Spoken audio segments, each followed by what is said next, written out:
mari saya ceritakan satu kisah seram dari Thailand yang saya dengar. Di sebuah hospital di kawasan Bang Plat, Bangkok, terdapat sebuah bangunan kayu lama 2 tingkat yang telah ditutup selama bertahun-tahun. Ia pernah menjadi asrama jururawat wanita yang penuh dengan gelak tawa dan bau alkohol. Tetapi hari ini yang tinggal hanyalah kesunyian. Orang di hospital memanggilnya bangunan jururawat lama. Ada yang mengatakan mereka masih melihat seorang wanita berpakaian putih berjalan di beranda pada waktu malam sambil memegang lampu suluh. Malam ini, saya akan bawa anda mendengar kisah seorang jururawat shift malam yang terpaksa bermalam di bangunan itu seorang diri. Kisah ini berlaku pada tahun 2019, tidak lama sebelum wabak melanda. Sebuah hospital kerajaan bersahih sederhana di kawasan Bang Plat beroperasi 24 jam sehari. Bangunan baru di bahagian hadapan sentiasa penuh dengan pesakit dan saudara mara. Tetapi di bahagian paling belakang hospital masih ada sebuah bangunan kayu lama 2 tingkat yang semua orang panggil bangunan jururawat lama. Sawani, seorang jururawat profesional berusia awal 30-an, telah bekerja shift malam di Jabatan Kecemasan selama bertahun-tahun. Dia seorang yang tidak begitu percaya pada perkara-perkara mistik kerana sepanjang hidupnya di hospital, dia telah melihat kelahiran dan kematian yang tidak terkira banyaknya. Malam itu adalah malam ketiga shift berturut-turutnya. Hospital sangat sesak dan bilik rehat di bangunan baru semuanya penuh. Ketua shift datang kepadanya dan berkata dengan nada perlahan, "Sawani, malam ni rehat di bangunan lama." "Ya, mereka baru buka sementara, dah ada elektrik." Sawani mengangguk tanpa banyak berfikir. "Asalkan ada tempat untuk tidur, itu sudah cukup." Selepas tengah malam, dia bertukar shift dengan seorang jururawat junior dan berjalan membawa barang-barangnya ke bangunan di belakang. Laluan pejalan kaki yang menghubungkan bangunan baru ke bangunan lama begitu sunyi menakutkan. Hanya bunyi selipar getahnya yang bertepuk-tepuk di lantai kedengaran bergema di sepanjang laluan. Bangunan jururawat lama terletak di sudut paling hujung hospital. Bangunan kayu 2 tingkat itu kelihatan usang dengan cat yang telah pudar. Hanya ada satu lampu neon tergantung di hadapan pintu masuk. Cahayanya yang malap cukup untuk menampakkan papan tanda lama yang berkarat. Di papan tanda itu tertulis, "Asrama Jururawat Wanita 20-9. Sawani berhenti di hadapan pintu. Bau kayu lama dan disinfektan bercampur baur. Dia menolak pintu masuk. Pintu itu berkeriut perlahan. Di dalamnya sunyi sepi, hanya cahaya kuning dari lampu koridor yang menembusi tingkap kaca buram. Bilik-bilik rehat disusun berbaris dengan papan nombor dari 1 hingga 8. Ketua shift memberitahunya untuk menggunakan bilik nombor 5 kerana ia berada di tengah-tengah bangunan dan paling selamat. Dia berjalan melepasi bilik-bilik pertama, semuanya tertutup rapat. Tetapi apabila dia sampai di bilik nombor 6, lampu di dalamnya menyala malap, cahayanya terpancar dari bawah pintu. Sawani terhenti, berfikir mungkin ada orang lain yang menginap di situ. Tetapi apabila dia melihat lebih dekat, tiada nama pada papan nama di pintu. Hanya ada sekeping kertas lama yang ditampal dengan tulisan tangan, "Bilik selenggaraan, dilarang masuk." Dia tidak mengendahkannya dan terus berjalan ke bilik nombor 5, membuka kunci dan masuk. Bilik itu kecil dengan sebuah katil besi lama, meja kayu di sebelah katil dan kipas berdiri. Dindingnya retak-retak dan baunya hapak sehingga dia terpaksa membuka tingkap. Dia meletakkan barang-barangnya di atas meja, mengambil tuala dan pergi mandi di bilik air kongsi di hujung koridor. Semasa berjalan pulang, dia terdengar sesuatu dari tingkat bawah. Bunyinya seperti benda berat diseret di atas lantai, logam bergeser dengan simen perlahan-lahan. Serit, serit, serit. Dia berhenti untuk mendengar. Bunyi itu hilang. Apabila dia kembali ke bilik dan duduk di atas katil, dia cuba untuk tidak memikirkan apa-apa, memberitahu dirinya mungkin itu bunyi troli katil pesakit. Tetapi masalahnya, tiada troli katil pesakit di bangunan ini. Bunyi itu kedengaran lagi. Kali ini, ia datang dari bilik sebelah. Bunyinya seperti seseorang sedang mengalihkan katil besi. Berbunyi berirama, kriut-kriut berselang-seli dengan bunyi nafas perlahan, seolah-olah ada seseorang di sana. Sawani bangun dan melekapkan telinganya ke dinding. Bunyi itu senyap seketika, kemudian kedengaran bunyi ketukan, tok, tok, tok. 3 kali ketukan dari seberang dinding. Begitu jelas sehingga dia terpaksa berundur. Dia menjerit perlahan. Ada sesiapa di dalam? Tiada jawapan. tetapi lampu di biliknya berkelip 2 kali sebelum kembali senyap. Dia cuba memejamkan mata, memberitahu dirinya untuk tidak terlalu berfikir. Tetapi dalam kesunyian itu, bunyi seretan katil kembali kedengaran. Kali ini, betul-betul di hadapan biliknya. Serit-serit, seolah-olah seseorang sedang menyeret katil besi perlahan-lahan melepasi pintunya. Sawani kaku, jantungnya berdegup kencang sehingga dia boleh mendengarnya. Dia tidak berani bernafas dengan kuat. Bunyi seritan itu perlahan-lahan berhenti di hadapan biliknya, diikuti dengan bunyi kriuk seolah-olah katil itu berhenti. Dari celah bawah pintu, cahaya putih yang sama-sama menyelinap masuk. Sawani bergerak untuk melihat lebih dekat. Cahaya itu bukan dari lampu elektrik, tetapi cahaya lampu suluh yang dipegang oleh bayangan tangan seseorang di pintu.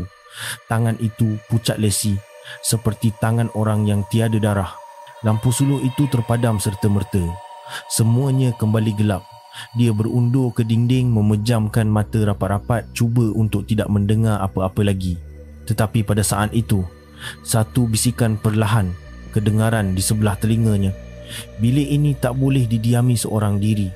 Sawani duduk kaku di atas katil, jantungnya berdegup begitu kencang di telinganya. Bisikan tadi masih terngiang-ngiang di kepalanya. Dia tidak pasti sama ada ia datang dari luar atau dari dalam fikirannya sendiri. Jam tangannya menunjukkan pukul 1.15 pagi. Dia cuba menenangkan diri untuk tidur, tetapi angin dari tingkap membawa bau yang aneh masuk ke dalam bilik.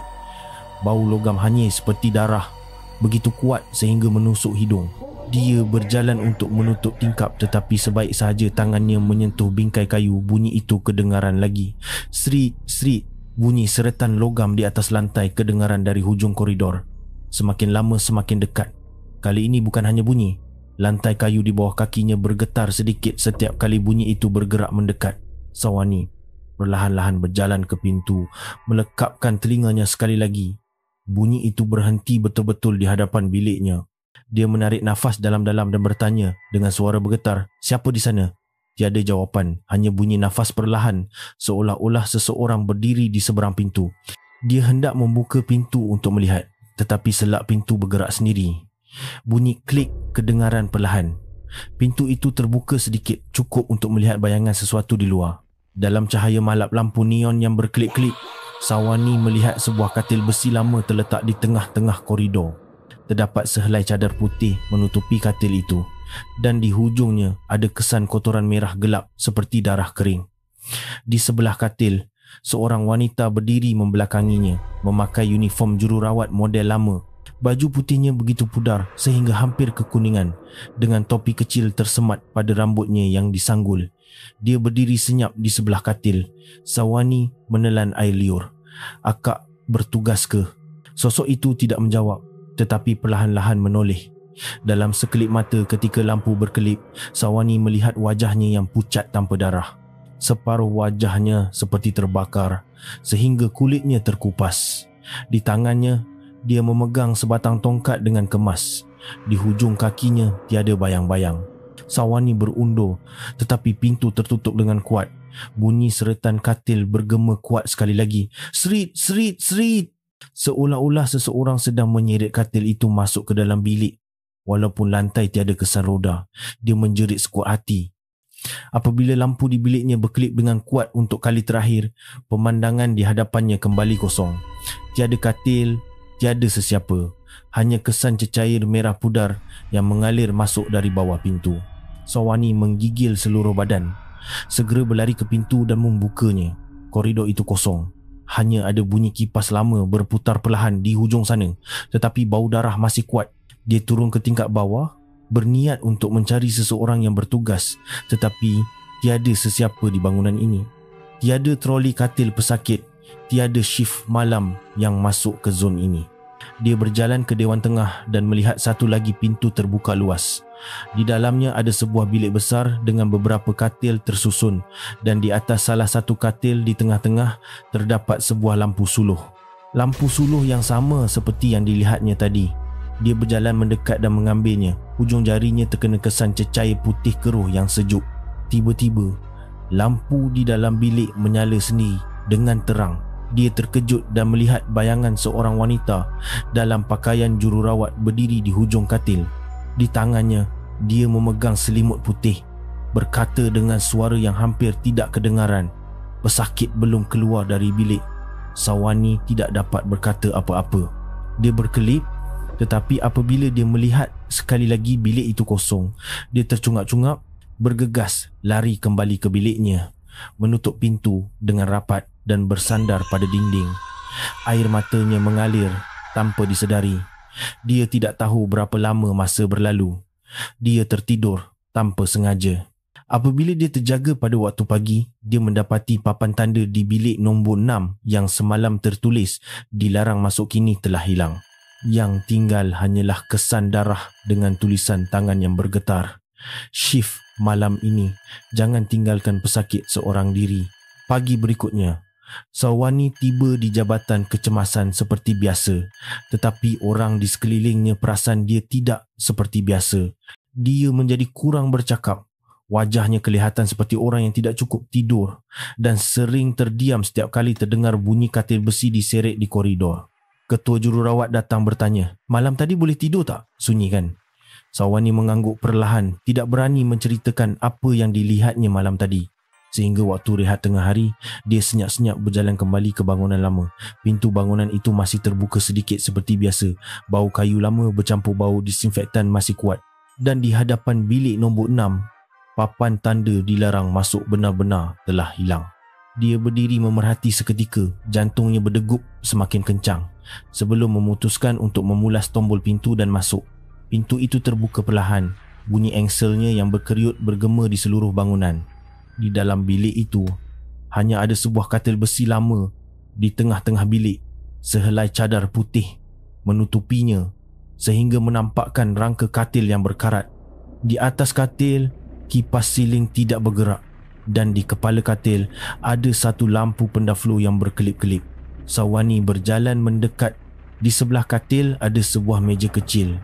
Di atas meja itu terdapat sebuah lampu suluh lama, model yang sama seperti yang dijumpainya malam tadi, diletakkan di sebelah sebuah bingkai gambar. Dia mengambilnya untuk melihat. Dalam gambar itu terdapat seorang wanita muda dalam pakaian jururawat zaman dahulu, tersenyum lembut. Di bawahnya ada papan nama kecil bertulis Sune. Sawani serta-merta tahu siapa wanita dalam gambar itu. Dia pernah mendengar nama jururawat Sune dari seniornya, orang yang meninggal dunia semasa membantu pesakit bersalin 15 tahun yang lalu. Pada masa itu, bekalan elektrik di bangunan itu terputus. Katil bersalin tergelincir dan jatuh. Seorang jururawat ditimpa objek berat dan tiada siapa yang sempat keluar. Bangunan ini ditutup sejak itu. Sawani meletakkan bingkai gambar itu kembali ke tempatnya. Tetapi semasa dia berpaling, dia perasan sesuatu di atas cadar katil. Terdapat kesan tapak tangan berdarah yang jelas di tengah-tengah. Satu tapak tangan kecil seperti milik kanak-kanak dan satu lagi tapak tangan orang dewasa bertindih di bahagian kepala katil. Dia melangkah ke belakang, tetapi kakinya kaku hampir tidak dapat bergerak. Lampu di dalam bilik berkelip semakin kuat sehingga terpadam sepenuhnya. Bilik itu menjadi gelap gelita. Sawani cuba mencari jalan keluar, tetapi dalam kegelapan itu, satu suara perlahan kedengaran dari kepala katil. Suara nafas seorang wanita yang tercungap-cungap. Jangan biarkan dia keluar. Dia berhenti, cuba melihat menembusi kegelapan. Dan pada saat itu, lampu menyala sendiri. Wanita dalam pakaian jururawat di dalam gambar itu kini berdiri betul-betul di hujung katil. Dia berdiri kaku. Rambutnya yang panjang basah melekat di wajahnya, di tangannya. Dia memegang lampu suluh lama yang menyala. Cahaya dari lampu itu menyuluh tepat ke wajah Sawani. "Awak siapa?" Sawani bertanya dengan suara bergetar. Wanita itu mengangkat mukanya perlahan-lahan, mendedahkan wajahnya yang pucat dengan parut hodoh dari pelipis hingga ke pipi. Sebelah matanya putih sepenuhnya, manakala sebelah lagi mengalirkan air mata perlahan. Dia berkata dengan suara rata, "Aku bertugas pada shift terakhir." Sawani berdiri kaku. Dia tidak berani bergerak sedikit pun. "Kau dah bawa katil tu balik?" Wanita itu bertanya lagi. "Katil mana?" "Katil yang dia baring." Sawani keliru, tetapi sebelum sempat berkata apa-apa, bayangan itu hilang serta-merta. Hanya tinggal lampu suluh yang jatuh di atas lantai. Cahayanya berkelip-kelip. Dia menunduk untuk mengambilnya, tetapi sebaik sahaja tangannya menyentuh lampu suluh itu, dia melihat satu imbasan imej di kepalanya. Imej katil bersalin, bekalan elektrik terputus, jeritan seorang wanita, darah memercik di lantai, dan seorang jururawat berdiri menekan dada seorang wanita hamil yang tidak bernafas di dalam bilik ini. Dia tersentak keluar dari imbasan itu, tercungap-cungap hampir pengsan. Pintu bilik terbuka sendiri. Angin kencang bertiup masuk sehingga langsir berkibaran. Sawani segera berlari keluar dari bilik, tetapi sebelum melepasi pintu, dia terdengar bunyi ketukan dari dalam sebanyak 3 kali. Tok, tok, tok. Kemudian suara seorang wanita berkata perlahan, "Malam ni, dia akan datang lagi." Sawani berlari tanpa henti sehingga sampai ke bangunan baru. Badannya basah dengan peluh. Ketua shift melihat keadaannya yang aneh dan bertanya, "Awak masuk ke bilik itu ke?" Dia mengangguk. "Ya, bilik nombor 6. Ketua shift terdiam sebelum berkata perlahan, "Bilik nombor 6 sudah lama tiada di situ." Sawani mengerutkan dahi. "Tapi saya baru keluar dari bilik itu tadi." Ketua shift memandangnya tepat. "Bangunan tu hanya ada 7 bilik. Bilik yang awak cakap tu dah ditutup sejak hari jururawat Suni meninggal." Kata-kata itu membuatkan Sawani berasa seram sejuk. Dia menoleh ke belakang, melihat ke arah tingkap bangunan lama di tingkat 2. Bilik di tengah-tengah, tempat dia baru keluar tadi, mempunyai cahaya putih samar yang menyala. Dan dalam bayangan cahaya itu, seorang wanita dalam pakaian jururawat berdiri memandang keluar tingkap. Di belakangnya terdapat sebuah katil lama yang ditutupi kain putih. Sawani berdiri memandang kaku sehingga cahaya itu terpadam sendiri, meninggalkan bangunan itu dalam kegelapan sepenuhnya. Malam itu, hujan turun sejak petang. Bunyi guruh bersahutan dengan bunyi angin kencang. Sawani duduk di bilik rehat yang baru, tetapi fikirannya melayang ke bangunan jururawat lama, terutamanya bilik nombor 6. Imej wanita berpakaian jururawat dalam cahaya putih masih jelas di kepalanya. Pukul 1.15 pagi. Bunyi petir yang kuat disusuli dengan bekalan elektrik di seluruh bangunan terputus serentak. Semuanya gelap gelita. Sawani segera mencapai lampu suluh, tetapi apabila dia menyalakannya, cahaya itu menyuluh ke arah pintu bilik yang terbuka sendiri. Dia ingat dia telah menguncinya dengan rapat sebelum tidur. Pintu itu terbuka perlahan-lahan dengan cahaya putih samar menyelinap masuk dari koridor luar. Dia berjalan keluar perlahan-lahan, jantungnya berdegup kencang. Tetapi semakin dia mendekat, bau darah di udara semakin kuat. Apabila dia sampai di sudut tangga, cahaya putih yang dilihatnya dari koridor itu sebenarnya datang dari bangunan lama di seberang halaman. Lampu di seluruh hospital padam, tetapi bangunan lama itu pula terang benderang. Cahayanya memancar dari tingkat 2 seolah-olah ada seseorang yang memasang lampu. Sawani memandang lama sehingga dia merasakan seperti ada satu daya menariknya untuk berjalan ke sana. Hujan masih turun, lebat. Dia mengambil baju kot dan berjalan menyeberangi halaman menuju ke bangunan itu. Kasutnya berbunyi, becak-becak setiap kali memijak lopak air. Tiada bunyi lain selain bunyi hujan. Apabila sampai di hadapan bangunan, dia melihat pintu kayu itu terbuka luas seolah-olah menunggunya. Bau hapak lama bercampur bau ubat yang samar-samar terhidu dari dalam. Dia menyalakan lampu suluh menyuluh ke sepanjang koridor. Dindingnya penuh dengan kesan terbakar yang pudar, seolah-olah pernah dijilat api, tetapi tiada siapa yang pernah memberitahunya tentang itu. Sesuatu bunyi kedengaran dari tingkat atas. Bunyi katil besi diseret perlahan di atas lantai kayu. Sri, sri, sri. Bunyinya berirama. Dia menaiki tangga satu persatu. Bunyi papan kayu berkeriut perlahan. Nafasnya sendiri kedengaran lebih jelas dari segalanya. Apabila sampai di tingkat atas, dia melihat pintu bilik nombor 6 terbuka sedikit. Cahaya putih memancar dari dalam dan bau darah yang samar-samar terhidu. Dia berjalan masuk perlahan-lahan. Lampu suluh di tangannya mula bergetar sehingga pantulan cahayanya di dinding turut bergegar. Di dalam bilik, katil besi di tengah-tengah tidak lagi kosong. Kini ada seseorang terbaring di atasnya. Seorang wanita hamil, bernafas dengan kuat. Tangannya memegang perut.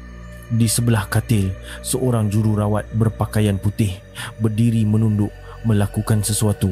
Sawani terhenti. Dia serta-merta mengenali pemandangan itu. Ia sama seperti imbasan yang dilihatnya ketika memegang lampu suluh semalam. Dia berkata dengan suara bergetar, "Akak perlukan bantuan?" Jururawat itu mengangkat mukanya. Di tangannya dia memegang lampu suluh lama. Sebelah matanya putih sepenuhnya, manakala sebelah lagi memandangnya tepat. "Jangan bergerak." Suara itu rata tetapi penuh dengan kesedihan. Sawani berdiri kaku. Dia dapat melihat darah mengalir dari katil, menitis ke lantai. Wanita hamil itu mula sesak nafas. Jururawat itu menjerit perlahan, "Jangan bawa dia keluar, tugas aku belum selesai." Cahaya di dalam bilik berkelip-kelip dengan kuat sehingga keseluruhan imej menjadi herut, seolah-olah masa berputar ke belakang. Jeritan kesakitan wanita yang bersalin itu bergema kuat. Bau asap api semakin kuat. Lantai kayu mula terasa panas. Cahaya lampu bertukar menjadi oren seperti api yang marak. Sawani melihat sekelilingnya. Dinding mula terbakar, siling runtuh menjadi kepingan kayu. Tetapi jururawat itu masih berdiri di tempat yang sama. Tangannya masih membantu wanita di atas katil, walaupun api telah mula membakar hujung skirtnya. Sawani menjerit, cuba membawa wanita itu keluar. Tetapi setiap kali dia mendekat, imej di hadapannya hilang seperti asap. Kemudian dia sedar dia kini berdiri di tengah-tengah bilik yang kosong. Katil kosong. Bau terbakar hilang. Hanya tinggal bau darah dan bau ubat. Di atas lantai ada sebuah lampu suluh tergeletak di sebelah papan nama logam lama yang berkarat bertulis Suni Jururawat Shift Malam.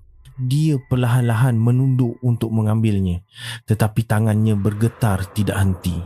Tiba-tiba, suara seorang wanita yang lemah kedengaran di sebelah telinganya. Jangan biarkan dia keluar dari katil. Lampu suluh itu terpadam. Dan dalam kegelapan itu, Sawani melihat bayangan sebuah katil lain muncul di sudut bilik. Selimut putihnya bergerak sendiri perlahan-lahan seolah-olah ada seseorang di bawahnya cuba untuk bangun. Dia berundur, tetapi pintu bilik tertutup dengan kuat. Lampu di bilik menyala semula. Di atas katil kini, tiada selimut. Tetapi ada jasad jururawat Suni, terbaring kaku, matanya terbuka. Di tangannya, dia memegang lampu suluh yang masih menyala. Cahaya dari lampu itu menyuluh tepat ke arah Sawani. Dan suara terakhir yang didengarinya pada malam itu adalah suara perlahan, shift seterusnya, "Boleh tak kau gantikan aku?" Pada waktu pagi, bunyi siren ambulans kedengaran dari halaman depan. Cahaya matahari yang terik memancar melalui tingkap, tetapi Sawani berasa sejuk sehingga menggigil. Dia terjaga di atas katil di bilik rehatnya. Tidak tahu bagaimana dia boleh kembali ke situ. Dia hanya ingat cahaya lampu suluh dari tangan jururawat Suni dan ayat terakhir di dalam bilik itu. "Shift seterusnya, boleh tak kau gantikan aku?"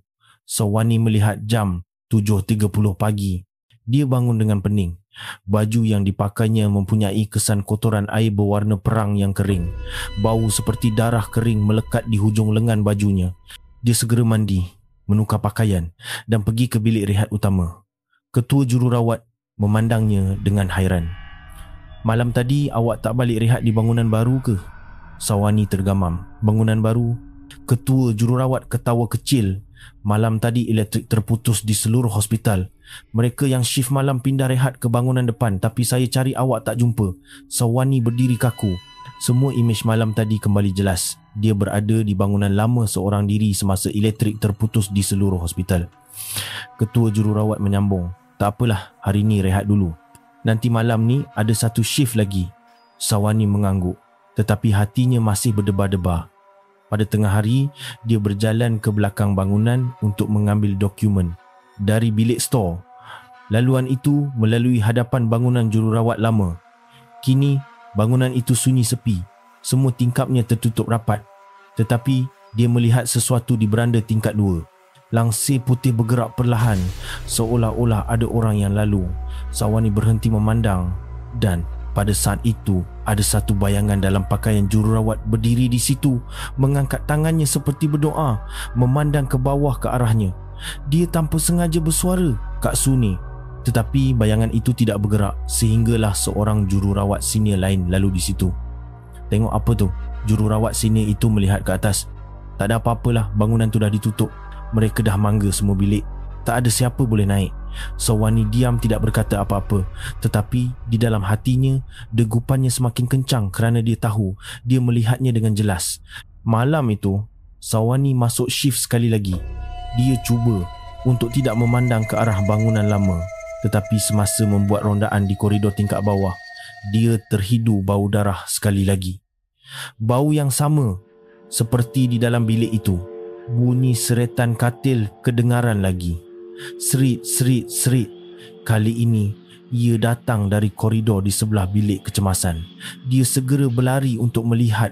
Koridor panjang itu kosong, tetapi di atas lantai ada kesan roda katil besi yang panjang sehingga ke pintu belakang bangunan. Pintu itu terbuka sedikit. Sawani mengikut kesan itu. Lampu di dewan berkelip perlahan. Udara begitu sejuk sehingga nafasnya mengeluarkan uap. Apabila sampai di hadapan pintu belakang, dia melihat sebuah katil besi diletakkan di situ. Di atas katil ada selimut putih dan di hujungnya ada sebuah lampu suluh kecil. Dia serta-merta mengenali lampu suluh itu. Tangannya bergetar sehingga hampir tidak dapat memegangnya. Dia perlahan-lahan berjalan mendekat hujung. Jarinya yang bergetar menyentuh selimut itu. Pada saat itu juga, semua lampu di koridor padam. Gelap gelita. Sawani terdengar bunyi nafas tercungap-cungap di sebelah telinganya, diikuti dengan bisikan perlahan, "Terima kasih kerana datang menggantikan shift." Kemudian selimut di atas katil bergerak sendiri. Satu tangan pucat muncul dan menggenggam pergelangan tangannya dengan kuat. Sejuk sehingga seluruh lengannya kebas. Sawani cuba menarik tangannya, tetapi genggaman itu begitu kuat sehingga darahnya mengalir. Cahaya dari hujung koridor menyala semula. Cukup untuk dia melihat bahawa orang yang memegang tangannya adalah jururawat Suni. Dia terbaring di atas katil, matanya terbuka memandangnya. Dalam matanya yang putih keruh ada pantulan cahaya. Suni berkata perlahan, "Malam ni ada orang datang tunggu nak bersalin lagi. Jangan biarkan dia seorang diri." Sawani merentap tangannya sekuat hati sehingga terlepas. Dia jatuh ke lantai cepat-cepat merangkak lari dari koridor itu. Tetapi sebelum dia bangun, dia terdengar bunyi katil diseret ke arah lain. Serit, serit, perlahan dan berat, seolah-olah seseorang sedang menolaknya keluar dari bangunan. Sawani berdiri melihat katil itu perlahan-lahan hilang dalam kegelapan dan suara perlahan jururawat Suni mengikutinya. "Shift seterusnya, giliran kau pula." Dia berdiri di situ. Badannya basah dengan peluh sejuk. Tiba-tiba, suara dari pembesar suara di bilik kecemasan bergema. Ada kes bersalin kecemasan di hadapan bangunan lama. Sawani tanpa sengaja memandang ke arah pintu belakang. Pintu tempat katil itu hilang tadi, kini terbuka luas. Jeritan seorang wanita hamil kedengaran sayup-sayup dari luar. Sama seperti suara yang pernah didengarnya di bilik nombor 6. Dia menelan air liur tahu bahawa shiftnya masih belum berakhir. Pengumuman itu masih bergema di telinganya. Ada kes bersalin kecemasan di hadapan bangunan jururawat lama. Minta bantuan petugas segera. Sawani menenangkan diri, segera berlari kembali ke bilik kecemasan. Fikirannya kosong. Setiap langkah lariannya, bunyi hujan di luar bangunan terasa lebih kuat dari biasa. Apabila sampai di hadapan bilik, dua orang petugas lain sedang bersiap sedia. "Betul bang, jumpa wanita mengandung rebah depan bangunan lama." Sawani terhenti, jantungnya berdegup kencang. "Bangunan lama?" Dia bertanya dengan suara bergetar. "Ya kak, macam dia datang minta tolong dekat tangga tu." Sawani teragak-agak sejenak sebelum memutuskan untuk keluar bersama pasukan. Angin kencang bertiup, hujan turun tanpa henti. Lampu jalan berkelip-kelip tetapi cahaya dari beberapa lampu suluh. Petugas membantu menerangi jalan di hadapan. Apabila sampai di hadapan bangunan, semua orang melihat seorang wanita hamil terbaring di atas lantai. Rambutnya basah melekat di wajah. Tangannya memegang perut, bernafas dengan kuat sehingga badannya bergegar. Sawani segera melutut di sebelahnya. "Puan dengar tak? Jangan banyak bercakap ya, kami akan tolong." Wanita itu membuka matanya perlahan-lahan. Pandangannya penuh dengan kesakitan. Bibirnya pucat. Tetapi dia tersenyum sedikit dan berkata satu ayat, "Jangan biarkan dia seorang diri." Sawani terkejut. Ayat itu sama seperti yang pernah didengarnya dari jururawat Suni. Petugas membantu mengangkat wanita itu ke atas pengusung. Katil besi itu diseret kembali ke dalam bangunan. Bunyi roda katil bergeser dengan simen. Serit, serit, serit. Sama seperti bunyi malam tadi, tiada bezanya. Tetapi yang anehnya, setiap kali lampu elektrik di koridor berkelip, dia akan melihat bayangan orang lain berjalan di belakang katil, memakai pakaian jururawat model lama dan memegang lampu suluh. Sawani menoleh beberapa kali, tetapi setiap kali lampu menyala terang, bayangan itu hilang. Sehingga sampai di bilik kecemasan, mereka memindahkan wanita itu ke atas katil bersalin. Katil besi diseret kembali ke dalam bangunan. Bunyi rodanya bergeser dengan simen. Serit, serit, serit. Sama seperti bunyi malam tadi, tiada bezanya. Tetapi yang anehnya, setiap kali lampu elektrik di koridor berkelip, dia akan melihat bayangan orang lain berjalan di belakang katil, memakai pakaian jururawat model lama dan memegang lampu suluh. Sawani menoleh beberapa kali, tetapi setiap kali lampu menyala terang, bayangan itu hilang. Sehingga sampai di bilik kecemasan, mereka memindahkan wanita itu ke atas katil bersalin. Doktor bertugas berkata dengan tegas, tekanan darah pesakit menurun, cepat sediakan peralatan. Sawani membantu secara naluri, tetapi jantungnya berdegup begitu kencang. Dia terhidu bau darah semakin kuat setiap minit. Bunyi mesin pengukur nadi berbunyi nyaring. Wanita itu mula kehabisan tenaga. Tangannya menggenggam lengan Sawani dengan erat. Jangan tinggalkan saya. Sawani cuba tersenyum. Tidak, kami ada di sini, Wan selamat. Tetapi pada ketika itu, semua lampu di bilik padam. Gelap gelita. Bunyi beberapa petugas menjerit, lampu padam! Lampu kecemasan tak berfungsi. Sawani mencapai lampu suluh dan menyalakannya. Cahayanya menyuluh ke wajah pesakit wanita itu. Tetapi apa yang dilihatnya bukanlah wajah wanita yang sakit bersalin tadi. Ia adalah wajah jururawat Suni. Matanya putih keruh, kulitnya pucat seperti kertas, dan tangan yang menggenggam lengannya begitu sejuk sehingga kebas. Tolong dia, suara Suni berkata perlahan. Dia belum lahir. Cahaya lampu suluh bergegar. Sawani menoleh ke arah katil. Selimut putih yang berlumuran darah perlahan-lahan bergerak seolah-olah ada sesuatu di bawahnya. Doktor bertugas menoleh, tetapi wajahnya kelihatan keliru. Cik Sawani, tiada sesiapa di sana. Dia melihat sekali lagi. Katil yang dilihatnya tadi kosong. Tiada pesakit, tiada darah. Hanya ada selimut putih lama yang kelihatan seperti telah lama ditinggalkan. Dia berdiri tergamam sehingga seorang doktor lain menepuk bahunya. Cik okey tak? Kita tak ada kes bersalin pun malam ni. Sawani berpaling pantas. Tapi tadi ada pengumuman. Ada orang nampak. Doktor menggelengkan kepala. Tak ada, saya sendiri ada di bilik pengumuman. Sawani mula sesak nafas. Dia melihat ke tangannya. Kelima-lima jarinya berlumuran darah, tetapi tiada sebarang luka. Dia berkata dengan suara perlahan, Kak Suni ada di mana? Tiada jawapan. Tetapi lampu di bilik berkelip sekali. Cahayanya menerangi cermin di sebelah. Dan di dalam cermin itu, jururawat Suni berdiri di belakang Sawani, tersenyum lembut. Di tangannya, dia mendukung seorang bayi yang dibalut kain putih. Kedua-dua pasang mata itu memandang tepat ke arah Sawani. Lampu padam lagi. Semuanya senyap. Apabila lampu kecemasan menyala, dia berdiri seorang diri di dalam bilik. Tiada pesakit, tiada sesiapa. Tetapi di atas meja peralatan ada sebuah lampu suluh lama. Cahayanya masih menyala, menyuluh tepat ke arah katil bersalin yang kosong. Sesuatu bunyi kedengaran perlahan dari belakang. Shift seterusnya, jangan tinggalkan dia seorang diri. Sawani berpaling serta-merta, tetapi hanya melihat langsir putih yang berkibar perlahan ditiup angin dari pendingin hawa. Pada masa itu, pengumuman kedengaran sekali lagi, memanggil jururawat Sawani untuk bertugas di bahagian bersalin di hadapan bangunan jururawat lama. Suara itu jelas, seolah-olah datang dari 15 tahun yang lalu.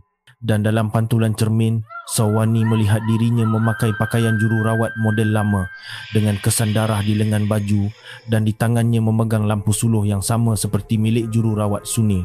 Dia berdiri kaku, tidak pasti sama ada shift malam ini miliknya atau sama ada dia telah memulakan shift menggantikan seseorang. Jasad Sawani berdiri kaku di hadapan cermin. Matanya terpaku pada imej pantulan yang bukan dirinya pada masa kini, tetapi seorang wanita lain dalam pakaian jururawat model lama. Rambutnya disanggul kemas, lengan baju putihnya berlumuran darah, dan di tangannya memegang lampu suluh lama yang sama. Cahaya di dalam bilik berkelip-kelip dengan kuat. Bau asap dan bau darah bercampur di udara. Dia berkelip sekali lagi dan imej di hadapannya berubah. Kini, dia tidak lagi berada di bilik kecemasan, tetapi berdiri di dalam bangunan jururawat lama pada malam hujan lebat. Seperti dalam cerita yang telah lama didengarnya, bunyi katil besi diserit, serit, serit kedengaran di luar. Seorang jururawat muda berusia sekitar 30 tahun, wajahnya pucat dan berpeluh, berjalan masuk ke dalam bilik sambil memegang lampu suluh. Dia adalah Sune. Sawani tidak tahu sama ada dia telah menjadi penonton atau bayangan, tetapi semua yang dilihatnya terlalu jelas untuk menjadi halusinasi. Bunyi petir bergema dan semua lampu di bangunan padam. Sune menoleh ke arah seorang wanita hamil. Di atas katil, darahnya mengalir tidak henti. Dia menunduk membantu menekan dada. Jeritan meminta nyawa bersaing dengan bunyi guru. "Jangan tutup mata, dengar suara saya," Suni menjerit, tetapi kelihatan kehabisan tenaga. Lampu suluh di tangannya bergegar, cahayanya jatuh pada selimut putih yang mula merah. Sawani berjalan mendekat. Bau darah begitu kuat sehingga dia hampir tidak dapat bernafas. Semuanya kelihatan nyata. Dia melihat air mata mengalir dari mata Suni. "Jangan tinggalkan dia seorang diri." Suara itu bergetar sebelum jasad wanita hamil itu kaku. Suni terduduk di sebelah katil. Tangannya bergetar tidak henti. Darah pesakit mengotori seluruh pakaian jururawatnya. Dia memandang bayi dalam dakapannya yang tidak mengeluarkan suara. Dia cuba melakukan CPR, tetapi tiada apa yang berlaku. Bunyi guruh kedengaran lagi, diikuti dengan bunyi letupan kecil dari luar. Kilat menyambar masuk, kemudian bau terbakar dan asap hitam mula terapung. Sune memandang ke arah pintu, melihat api marak di hujung koridor. Dia cuba mendukung bayi itu keluar dari bilik, tetapi kakinya bergetar sehingga hampir tidak dapat berjalan. Sebahagian siling kayu jatuh menghalang laluan. Api menjalar semakin dekat. Sune memandang bayi dalam dakapannya sekali lagi sebelum meletakkannya di atas katil bersalin, menutupnya dengan selimut putih perlahan-lahan dan berkata dengan suara bergetar, "Maafkan ibu, nak. Ibu hanya mampu buat setakat ini sahaja." Dia berpaling ke arah pintu, tetapi sebelum sempat keluar, sebahagian lagi siling runtuh menimpanya dengan kuat. Semua bunyi senyap pada saat itu. Lampu suluh di tangan Suni jatuh ke lantai. Cahayanya berkelip-kelip sebelum padam sepenuhnya. Sunyi. Hanya ada bunyi hujan menimpa bumbung. Sawani berdiri kaku. Air matanya mengalir tanpa disedari. Dia memandang jasad Suni yang ditimpa serpihan kayu. Tangannya masih terhulur ke arah katil bersalin, seolah-olah cuba melindungi bayi itu sehingga nafas terakhir. Dia menunduk, perlahan-lahan menyentuh tangan Suni. Sejuk tetapi tenang.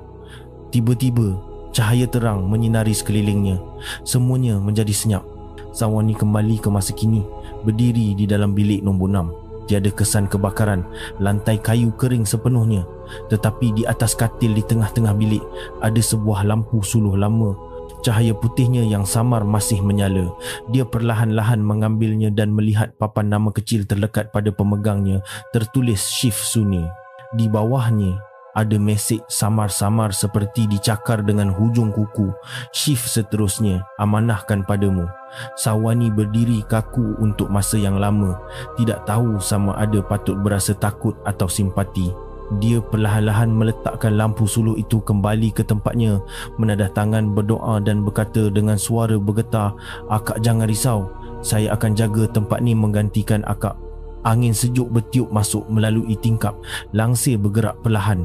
Bau disinfektan bercampur dengan bau bunga kemboja terhidu. Lampu di dalam bilik berkelip 2 kali sebelum padam sepenuhnya. Tetapi dalam kegelapan itu, suara seorang wanita berkata perlahan, "Terima kasih. Shift kali ni, aku boleh pergi." Selepas suara itu hilang, semua di dalam bilik kembali sunyi. Sawani berdiri kaku di tengah-tengah bilik. Hanya cahaya dari koridor yang menyelinap masuk dari bawah pintu menerangi katil besi di tengah-tengah bilik yang kini kosong. Tiada apa-apa. Dia bernafas perlahan seolah-olah baru sedar dari mimpi yang panjang. Hujan di luar masih turun, tetapi bunyinya kedengaran lebih perlahan. Bau hapak kayu lama bertukar menjadi bau bersih, seolah-olah bangunan itu baru dibuka. Dia menunduk melihat lantai tempat lampu suluh itu berada tadi. Kini hanya tinggal papan nama logam kecil, Sune, shift malam. Dia mengambilnya, melipatnya dan menyimpannya di dalam poket baju, berniat untuk menyerahkannya kepada jabatan simpanan pada waktu pagi. Sebelum keluar dari bilik, dia menoleh ke belakang sekali lagi. Pemandangan terakhir yang dilihatnya adalah katil besi yang kosong dan langsir putih yang berkibar perlahan, seolah-olah ada seseorang yang memegangnya. Dia menutup pintu perlahan-lahan. Bunyi papan kayu lama berkeriut, seolah-olah ada orang lain yang membantu menariknya dari dalam. Keesokan paginya, hospital kembali hidup. Suara orang ramai, bunyi roda katil, bunyi telefon berdering riuh rendah. Sawani turun untuk melaporkan shiftnya seperti biasa. Ketua shift memanggilnya untuk bercakap. Malam tadi lampu kecemasan di bangunan lama tu menyala sendiri. Juruteknik elektrik kata tak ada siapa yang pasang. Sawani tersenyum sedikit, mungkin ada orang yang bertugas. Ketua jururawat ketawa, mana ada, bangunan tu dah tutup lebih 10 tahun. Dia tidak membantah, hanya menghulurkan papan nama logam lama itu kepada ketuanya. Ini milik Kak Suni. Saya jumpa di bilik rehat lama. Ketua shift terkejut mengambilnya. Pelik, benda ni dulu ada dalam kabinet simpanan pusat. Bulan lepas baru hilang. Sawani tersenyum samar. Mungkin ada orang dah pulangkan. Ketua jururawat mengangguk perlahan, tidak bertanya lebih lanjut. Petang itu, Sawani habis shift. Dia berjalan melalui belakang bangunan seperti biasa. Halaman itu basah akibat hujan semalam, tetapi suasananya tenang. Tiada bunyi katil diseret, tiada bayangan di tingkap. Dia berhenti dan memandang ke tingkat 2 bangunan jururawat lama. Tingkap bilik nombor 6 memantulkan cahaya matahari keemasan. Dia mengangkat tangan berdoa. Berehatlah kak, saya akan jaga shift ini. Tiba-tiba, angin sejuk bertiup perlahan. Sekuntum bunga kemboja gugur di hadapannya. Dia mengangkat muka melihat bayangan seorang wanita berpakaian jururawat berdiri di beranda, tersenyum nipis, kemudian perlahan-lahan hilang bersama cahaya. Sawani memejamkan mata, menarik nafas dalam-dalam. Semua ketakutannya hilang, hanya tinggal rasa simpati dan perasaan seolah-olah telah menghantar seseorang pulang. Beberapa bulan kemudian, bangunan jururawat lama diumumkan untuk dirobohkan. Semasa pekerja mengeluarkan katil besi dari bilik nombor 6, salah seorang daripada mereka menjerit, "Bos, ada sesuatu bawah katil." Apabila dibuka, mereka menemui sebuah kotak besi kecil yang berkarat. Di dalamnya ada gambar hitam putih jururawat Sune sedang mendukung seorang bayi. Di belakang gambar itu ada tulisan tangan lama yang pudar, "Shift terakhir aku telah berjaya." Ketua jururawat yang datang memantau kerja berdiri diam sebelum mengarahkan gambar itu disimpan di bilik sejarah hospital. Dan pada malam itu juga, petugas shift malam di Jabatan Kecemasan menceritakan mereka terdengar bunyi katil besi diseret perlahan di koridor sebanyak 2 kali, kemudian senyap sepanjang malam. Tiada siapa yang berkata apa-apa lagi kerana semua orang tahu jururawat Sune mungkin tidak perlu bertugas lagi. Sejak itu, tiada lagi bunyi seretan katil kedengaran dari bangunan jururawat lama. Cuma pada sesetengah malam hujan, bau bunga kemboja akan terhidu di bilik rehat bersama dengan cahaya putih samar yang terpancar dari sebuah katil kosong yang tiada siapa berani mendekatinya lagi. Kerana mereka percaya itulah shift menjaga pesakit oleh seorang jururawat yang tidak pernah berhenti bekerja. Dan inilah kisah yang dikatakan berlaku di sebuah hospital di kawasan Bang Flat. Kisah tentang sebuah asrama jururawat lama, bangunan yang tidak berpenghuni tetapi tidak pernah kosong walau satu malam pun.